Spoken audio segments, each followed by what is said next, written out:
changed. Nothing's gonna be the same again.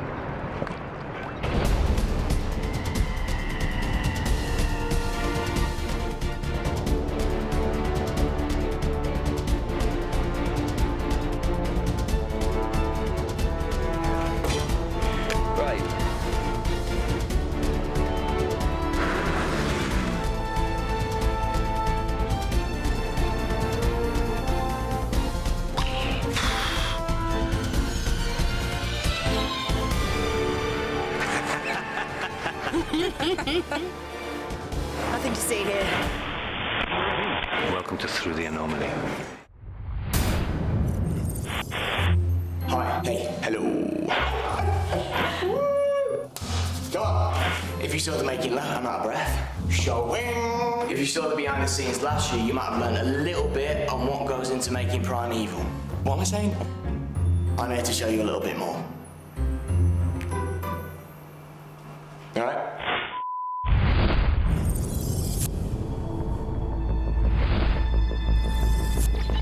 It's like being a kid. It's like getting to be a kid with the proper toys. You don't actually have to kind of imagine too much. It's actually all there for you. You get all the stuff that you wanted to have as a kid but you didn't get. And you actually have it now on this show. The award for one of the coolest things in the show this year goes to... the Ark. Anomaly Research Center. Now, the person responsible for creating this masterpiece is our very own production designer. So, Paul, what was the first thing you saw? I saw this building here in Kinetic, and I thought it's such an amazing building that it ought to be used for shooting in.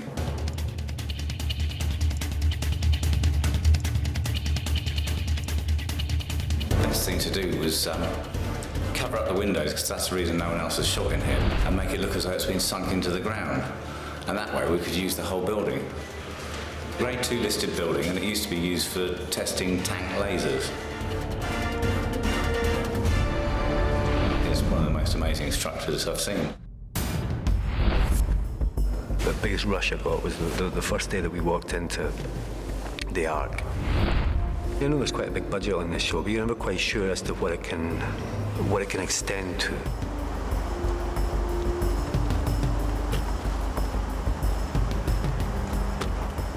This before. We've got the wall drawn up, which is the most expensive part of it, of the build, then the ramp drawn up, and then Lester's and Leek's office on the top. And then we had a costing to knock down the walls down the corridor in order to make an area for the team to relax and to go to the gym and to cook and eat, and an armory down there as well. And when I walked in and saw this place, I just thought it was tremendous. They really must believe that we're doing something right in order to build this thing, because this thing's proper. 60 foot across this way, 70 foot of ramp. It was like walking onto a real proper kind of film set.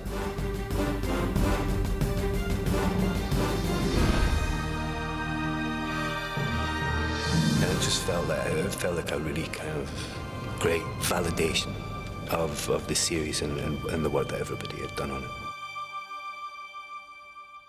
It occurred to us that this year it would be more interesting to get a kind of personal insight of behind the scenes, almost like a personal journal for the show. Last year there was a kind of slightly dry, straightforward, traditional documentary, whereas this time we thought, I don't know, who could we give the camera to this time who could get us behind the scenes, get us access to things? When we couldn't get him, we got you. Now, obviously, with Primeval Series 2, there's loads more action sequences. Stunts everywhere. Ow! Explosions. Like, way more important than that. Connor gets a gun. Yeah? Shoot it, Connor! It's fine, I've got it. Obviously, some people are better at action than others. Like a cat, let's see how it should be done. This is Hannah Spirit on the set of Primeval, end of Block 1, learning to fly.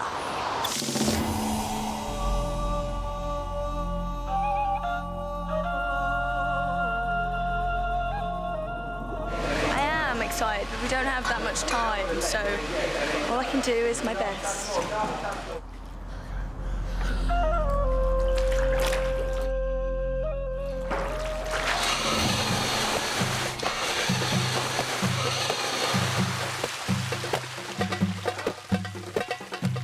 It's probably one of the hardest kicks to do. It's very complicated to do it off the ground.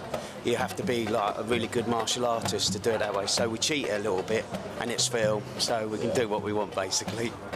So now what we're trying to do is recreate the lighting to match that shot and the exact angle that the camera was at when she was on the plinth.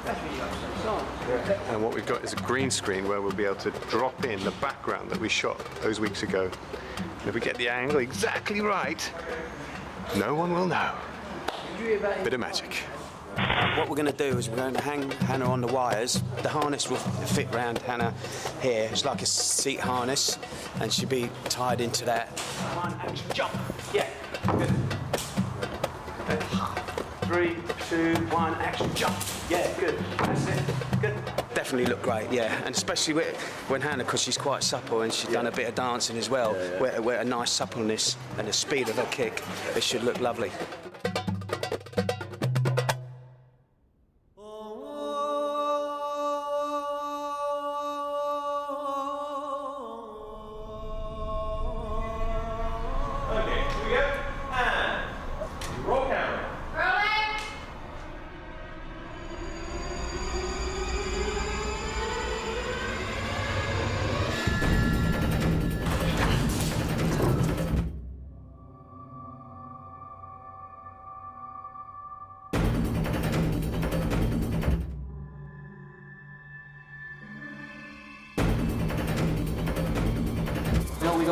What's that? We've got a really powerful kick. Yeah. High five.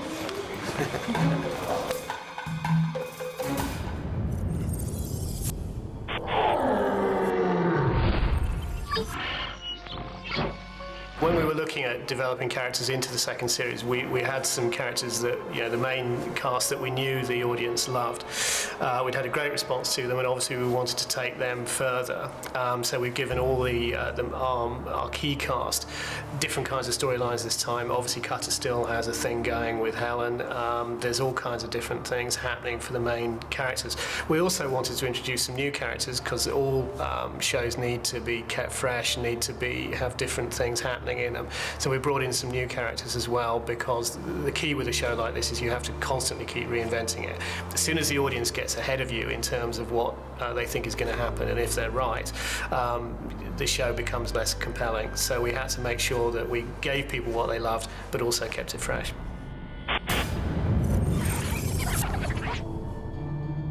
And sure, you know, we don't just turn up every day and laugh gaily all the way through the day, but as a premise, it's a kind of perfect job, really.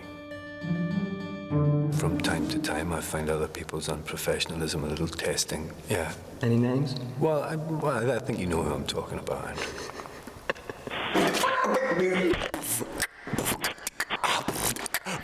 Anomalies. How is the process of making the second series of Primeval going for you? Are you enjoying yourself? Is it all very much fun and glamorous? It is going exceedingly well. Yeah. Yes. Are you very excited? About what? About just all the fun and games that we have when we're doing this particular Excited, series. but nervous at the same time. Ah. Yeah. Ah, you see? Yeah. Not as easy as it looks, you know. Yeah. You're not going to come in and watch me take it off. What's the difficulties of wearing a wetsuit, Dougie? Having a pee. Jim, you look a bit nervous about this next stunt. Yeah, well, last time I did it back in '86, I dislocated both shoulders and hips, but it was worth it for the shot. Costume, very important on a show like Primeval. It helps visually identify the characters for the people at home. From Connor to Sir James Lester, Cutter, and even introducing new characters such as Jenny.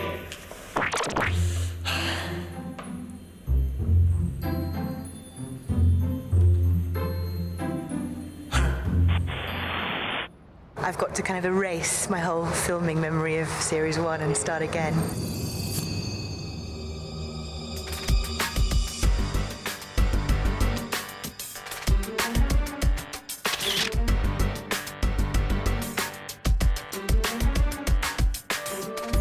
I'm sorry about my colleague. Hi. So, tell us about what scene you're in today. We are shooting the end of episode 1, which is my entrance as Jenny through that door. And all you guys, you kids, are all out here. And it's the first time I see Douglas, Nick Cutter. And of course, he thinks I'm Claudia, and I have no idea who he is. So. The challenge was to change Lucy into a completely different person. As Claudia, she was in sort of soft colours and very nice colours.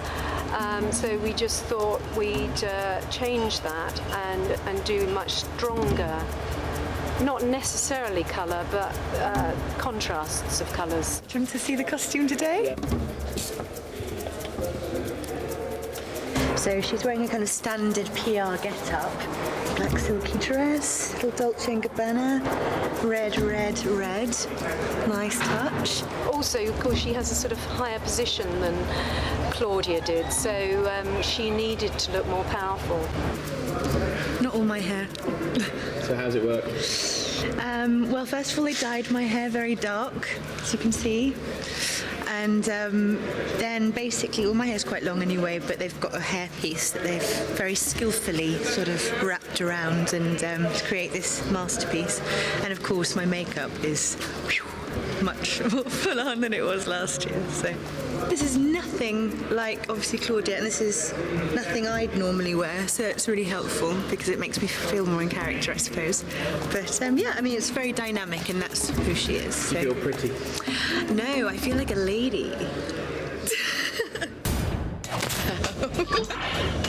Hi, I'm Naomi, and I play Caroline. She was quite an interesting character because she had many briefs to answer to, really, because she had to look this gorgeous, attractive female. We had to believe that she might be attracted to Connor. I don't know, I'll move on. Well, she's very classic. She's very classic. She knows what she likes. She's not over the top with accessories. She has a few pieces like this. Is something that was, I had the idea that it would be passed down from like her grandma or something like that. She needed to look glamorous and slightly more upmarket to him. Then we chose really classic colours, so I'm always seen in I always have white trousers on. How do you feel about that? Naomi did have this sort of quite clear idea of white trousers and white jeans, which actually worked very well. It suits Caroline because it's empowering. I think it's more like you know exactly what you like. It's really hard to be so specific and make sure it's maximum impact when we see her, but I think you get the type of person she is just from looking at her, which I think is a success. And is there anything you want to say to the Rex fans before we go on? I'm sorry. I love Rex. I love Rex. Please don't send me hate mail. Who's the best dressed person on Primeval? Oh, I can't answer that. That's cruel. Everyone's best dressed for their own character. Seriously though, who is the best dressed person? Oh, go on then, Connor. He looks fantastic. Cool, thank you very much. Okay, pleasure. Bye. It's funny, I get to use the samurai sword in episode 2. And when I saw this thing, because you know, they look great, you know, very dangerous things in anybody's hands, especially an actor's, but they look great.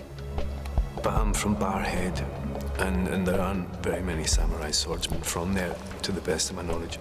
And also, I'm a professor. I'm supposed to be a scientist. I'm not supposed to look, you know, like a samurai swordsman. So I kind of thought that it's probably better off if I'm just not very good at it. Was it fun? Yeah, of course it's fun. I mean, how can you not have fun with a samurai sword chopping up worms? I mean, what more fun can you have? Hi. I was just preparing for the next scene where I have to use this Blazer 308 tactical rifle. It has a range of about 2.5 miles, I'm told, 4,000 meters.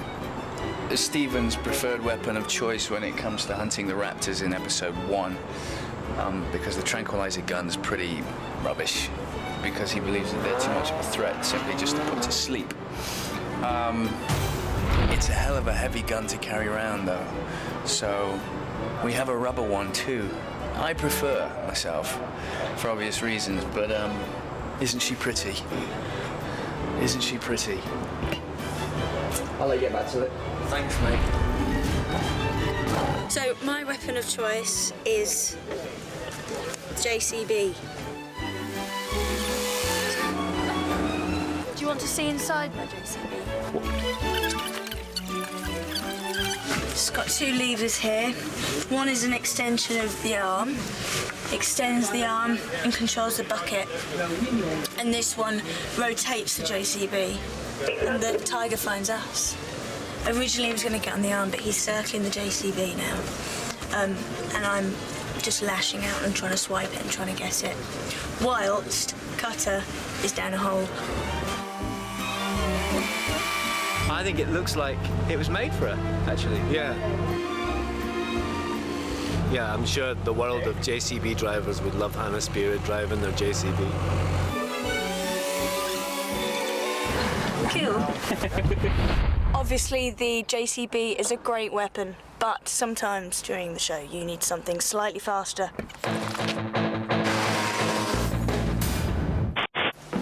This is a ball. Right? Yeah, okay. Thank you. This is a stick. This is a ball on a stick.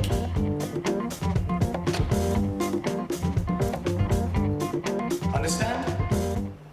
Maybe I'll let someone else explain. Balls and sticks. We use these to give us good lighting and positional reference for our creatures in the location footage. Meet the stick of the sticks and balls. What we use these for is to find out where the floor plane is that our creatures are standing on. They're colour coded to match with the CG versions that we have in our computers here at Framestore. They're red, white, blue, yellow, and all 3 sticks are the same, so we can work out where the level is on all of them. The ball of the sticks and balls, which has 2 sides to it. The grey side is to find out where the general lighting direction is. You can see, so on set, if there's a shadow or anything like that, we can match it with the grey version again we've got in the computer. And the flip side, which you can see Andrew reflected in at the moment, gives us, again, a reflection similar to what you're seeing now, to show from the camera's point of view where all the lights and everything were in respect to the actors, so we can light our creatures in the same way. And we also take a photograph as well, a high dynamic range photograph, which we match the disc to match the lighting. Hey, stand by for a take, please. And that was a quick explanation of sticks and balls. Hi. I would personally like to thank Impossible Pictures for being so kind to the cast this year and sending us all on holiday to Fuerteventura, which, if you don't know, it's just next to Lanzarote. Lovely this time of year. Okay, technically it's not really a holiday, we have to do some filming or something while we're out there, but hey, crack open the Factor 50. Sunbathing, here I come. Factor 50? Yeah. I've got pale skin. One of the sequences that we wanted to do on Fuerteventura was for episode 4, which is the mer creature episode. So essentially we wanted to go the other side of the anomaly into the future. It's going to be very difficult out there because we're filming on a petrified beach, which is literally a mixture of magma, lava and sand, which is just kind of frozen in time. It's so cool, but it's really difficult to film on. But you know what? I don't care because we're doing the future. How cool is that? It's probably the maddest location I've ever been to. We're surrounded by nothing. It's pretty amazing, actually. Have a look.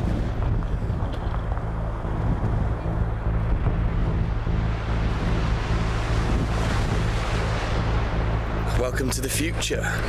So this is your caravan, the caravan of love, which is right on the edge of the cliff. Very safe. Oh, look at that. First tentacles provided. Aircon unit. Look at that. It's a beauty. And girlfriend. Waiting for you. Already in there. Where are we going now? Good morning. We are going to set. So what we're doing, Andrew, is we're going to bring you out of the sea and we're going to shoot that down there. Your journey continues up down that path there. Cacophony of mer creatures screaming.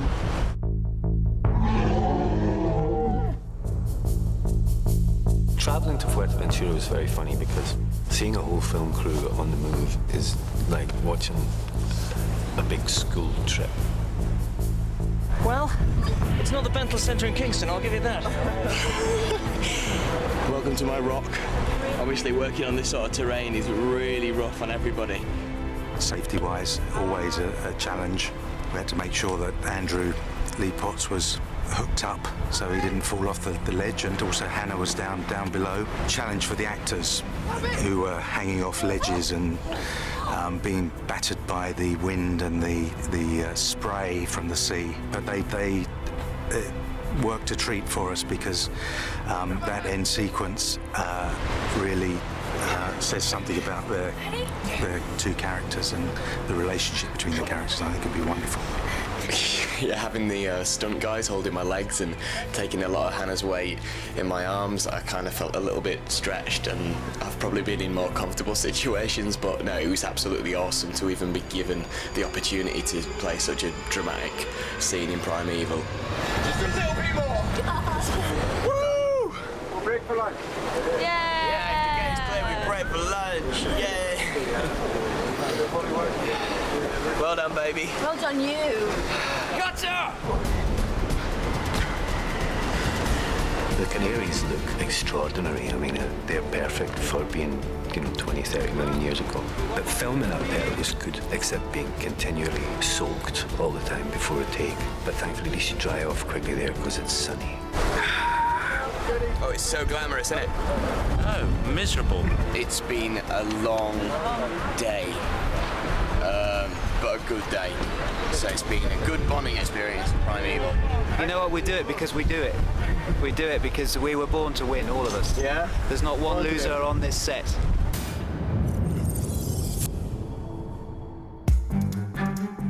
When one of the episodes is a saber-toothed tiger, and it chases me all over our house. And I wasn't sure how they were going to be able to achieve that, really, because I thought, how big a house do you need to be able to fit a saber-toothed tiger in it? But I had a great day with Roger Tooley, who's the Steadicam operator on episodes 1, 3, and 4, who's so, fantastic at his job, so enthusiastic in the way that he does it, and both of them were working so closely together for the whole day. That was one of the best days filming. The Steadicam is basically very heavy, but you do get used to it, and we've been using it a lot every day. I think it puts the weight mainly on the legs. I've got very strong legs, and the rest of my body is really weak, but it's good. We're having a laugh, really. We've thrown Cutter around the house. Yeah. We've literally had him bouncing off furniture. We've smashed him through doors. We've thrown him around every single room in this house. And because we're not quite finished, we're about to throw him off the edge of there.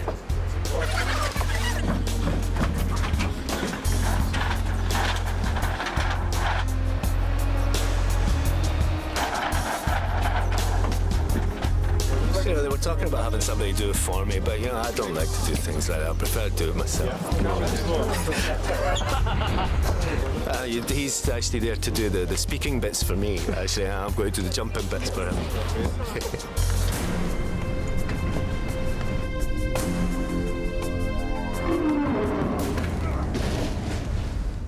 When filming Primeval, there is a lot of pictures taken of the actors. There are a lot of pictures. There is a lot of pictures. When filming Primeval, there's pictures taken of the actors. When filming Primeval, there's pictures taken of the actors all day long. Enough already. Don't you just hate the paparazzi? Andrew, over it, mate.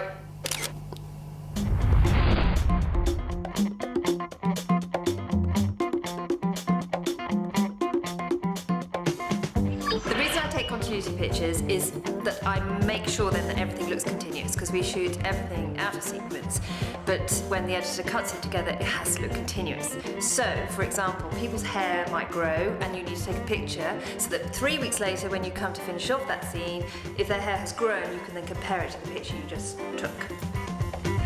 For my block, I probably would take, I don't know, 300 maybe, 300, something like that. It depends. If it's a very complicated sequence like a stunt, I'd take more pictures because you need to cover every element. But once you've established a day and you know what somebody is dressed, how they're dressed, then you obviously don't need to retake that picture, you just compare your picture. So it can vary, but maybe 300. Obviously, actors get quite bored. They feel like we're the, paparazzi. We're always photographing them. At the end of a sequence, it's like hold positions, and then costume will go in, makeup will go in, then I'll go in. So they stand there like that, looking terrified. So that's why you get some ridiculous photographs with people messing around, going like that, and doing their thing, because it is pretty boring to be photographed constantly. Connor v. Cutter at pool. So probably one of the biggest challenges Cutter's had to face yet. I'm gonna back the underdog. It's gotta be me. Well, we all know who that is, don't we? Oh, I missed the break. what was that? 2 stripes. 2 stripes down in the first shot? Yeah. Whoa, yeah. It still hurts you, doesn't it? Oh. That's what's so funny, is it still hurts you.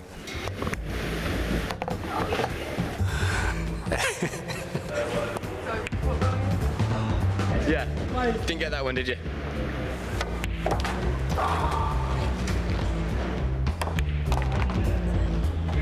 Always good. I was actually being kind to you that day. Oh, you think you're so clever like that. You're so happy with yourself, man. Your face is more of a picture than mine. See, pool, I played a lot when I was a kid and stuff like that, and I actually did a little bit of skateboarding, but I've played pool more often between then and now than I have skateboarding. So it must have been very sweet for you, Andrew, when I saw a skateboard in the middle of the arc and immediately kind of jumped on it and tried to kind of do a 360 turn at the table, and instead promptly fell in my ass. Ben Miller's quite good on a skateboard. No, he's not. Thing is, I wouldn't have that.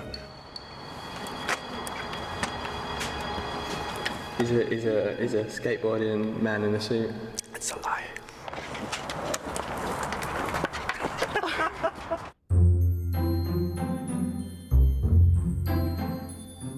Now, don't let me ever catch you doing that again. Now, after all the filming's done, sometimes we have to do a thing called ADR. And ADR stands for Additional Dialogue Recording. Now, the reason why sometimes we have to additionally record dialogue is that if we're on location doing a scene, suddenly maybe a plane flies over. You can't hear the dialogue, so you have to additionally record the dialogue on top of that. You see? Or, could be a number of reasons why you can't hear it. Somebody could be talking over there. Somebody could be randomly going crazy on the drums over there.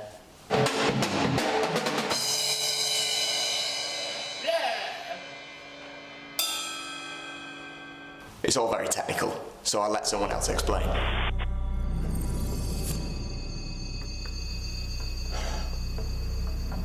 Cretaceous era theropod dinosaur. Genuine article. Raptor. We're in the ADR studio, which can be really difficult because we work hard on location so the actors can feel the vibe and get the performance right. Now they have to redo it. So what happens is the actor comes into the studio and revoices, emulates what they did on the sync recording, which is the location recording. We've got a great team, but it is really difficult. So if an actor's running, they have to reproduce that running on the spot however they're going to do it. That sounds really weird, doesn't it?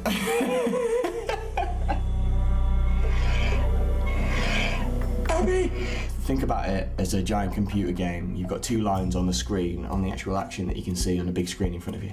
And once this line that's moving hits this line that's stationary, close the shutter!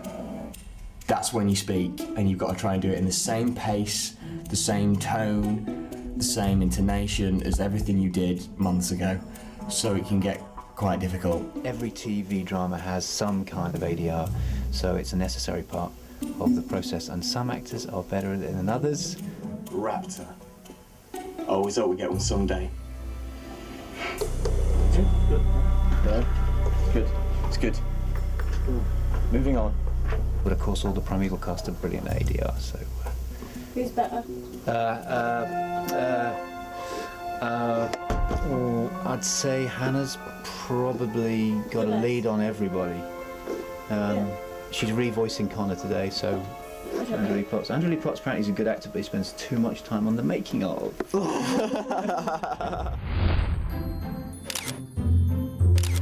How cool is that?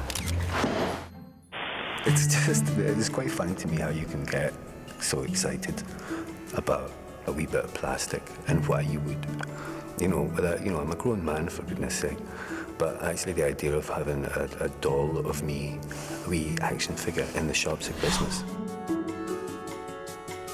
just makes me smile. I think it's great. Can't help but be a bit excited that there is going to be a figure of yourself to put on the mantelpiece instead of the generic picture of your granny.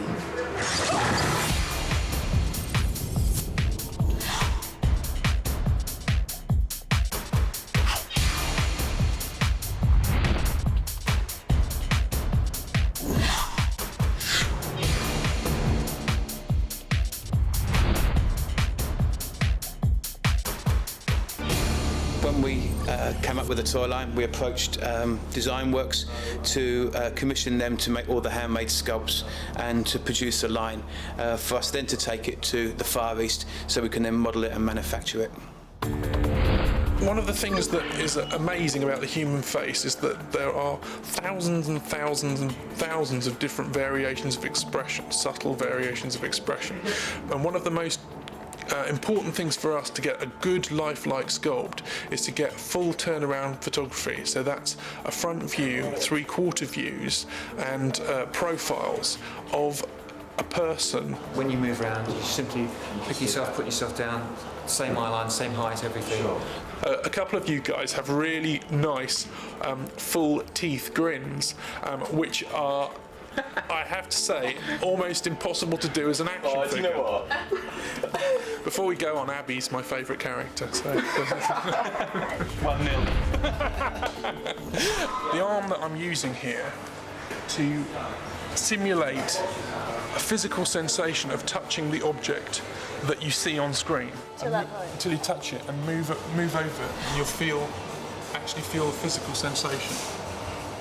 You getting it?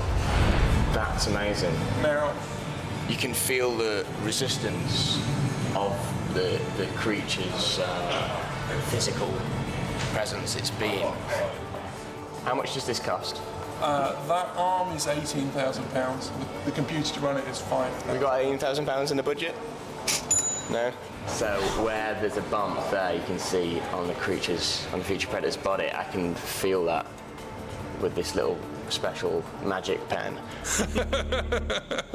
As well as the turnarounds, what's really good to get is a shot from above the head so that we can see the shape of the cheekbones, and from down below so we can see the shape of the jaw. So no, I don't understand. Could you show us, please? I can demonstrate, yes. So that I could get the cheekbones. Yeah. And that for me, so that I get the jawline. You want me to do the whole thing? So looking. Bosh. Hero. Yeah, hero. Sex, loving it. Loving it. Yeah, I think it's great. Working for me, baby, work it.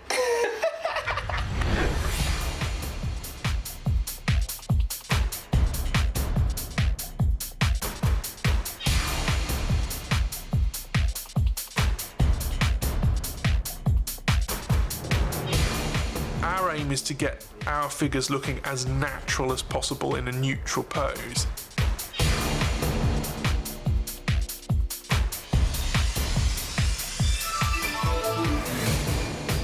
Just trying to capture the character in a way, especially with the pose of the body. Just get a little bit of attitude in it and the expression on the face as well. It's just trying to capture the character.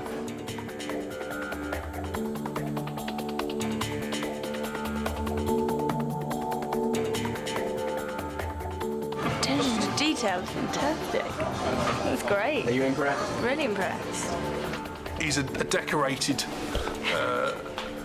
sample that's typical of the sort of sample that we'd send for approval. I'm very impressed. Thank you. And are you a fan of the show?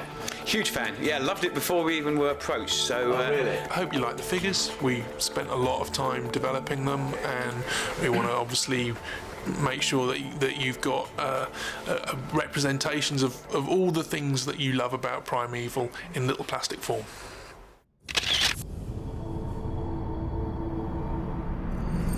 This series is even bigger and better than the last series. I mean, it was a high standard we set in the first one, but we knew to come back we had to just keep on going. And so there's more action, there's more creatures, there's more of Andrew. There's still, wow, that's lovely. It's just more ambitious at every level. I mean, the series, has turned out astoundingly well from my point of view. As a writer, I was asking, Tim and Cameron and the whole crew to deliver bigger and better stunts, bigger and better effects, and that's what's happened. I think that the first series was fantastic. I think this is better. And it's more confident, isn't it? We're all very proud of the series. Yeah. And have you got any message for the fans? Hope you enjoy it. There's going to be more.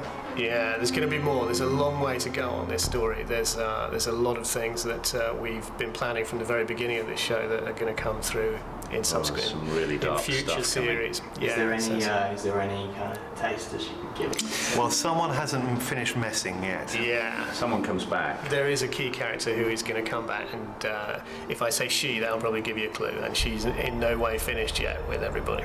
And there's a he who comes back. There is. There is.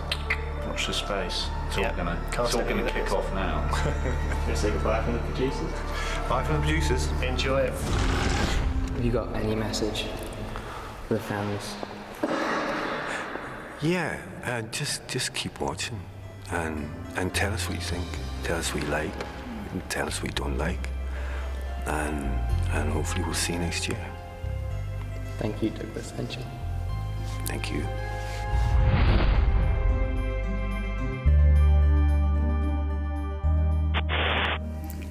That is about your lot for the making of this year, Primeval Series 2. Thank you so much to the cast and crew for letting me stick the camera in the face for the past, 5 months? I couldn't have done it without all your help and patience. And thank you for watching. I hope you enjoyed the making of this year, but most of all, I hope you enjoyed Primeval. And that's it. Andrew Lee Potts signing off. That was a bit cheesy. I'm not going to do that.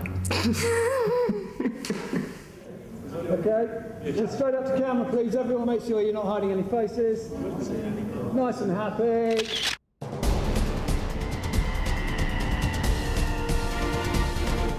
Perfect, thank you very much.